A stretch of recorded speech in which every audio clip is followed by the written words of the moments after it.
এটা জাস্ট একটা city gold. মানে কি? এই যে দেখো, গোল্ডের চেনে কি কখনো এরকম থাকে? কি বলো এসব?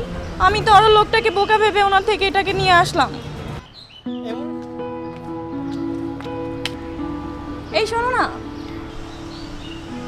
হ্যাঁ বলো। জানো আমি কি করেছি? কি করেছো? টানটানা, একটা বোকা শোকা লোক পেয়ে তার থেকে আমি এত টাকার জিনিস একদম এতটুকু টাকা দিয়ে নিয়ে এসেছি জানো। কি বলো তুমি, দেখি। হ্যাঁ। হাসছো কেন? আরে গাদা, এটা কি গোল্ডের চেন? এটা জাস্ট একটা সিটি গোল্ড। মানে কি? এই যে দেখো, গোল্ডের চেনে কি কখনো এরকম থাকে? কি বলো এসব? আমি তো আরো লোকটাকে বোকা ভেবে ওনার থেকে এটাকে নিয়ে আসলাম। তুমি একটা লোককে বোকা বানিয়ে আসছো মানে? আরে গাদা, তুমি নিজে বোকা সেজে আসছো ওই লোকটার কাছে। ওই লোকটা তোমাকে বোকা বানিয়েছে। আর এটা একটা প্রতারক বাহিনী, ওরা প্রতিনিয়ত এরকম মানুষের সাথে করে।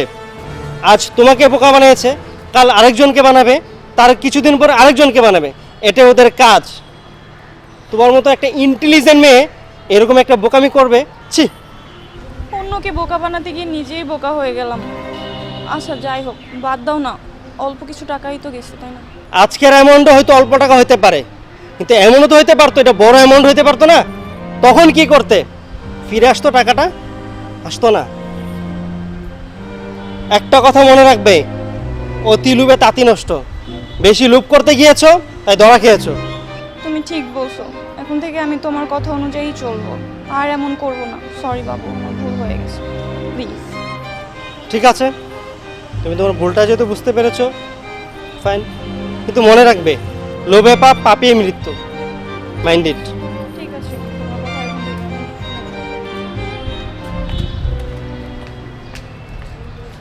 কি রে মামা, বুঝলাম না তো, এটা কোনো ধান্দার বেড়া লাইফ স্টাইল হইলো বেড়া, এটা কেমনে চলতেছে বেড়া? আর আল্লাহর কোন মুরগি চুরগি বেড়া কোন রে বলত চলত বেড়া আছে না বেড়া গ্রুপে? আগের মতন ইনকামই নেই। কিরে তুই কোন তাইলি?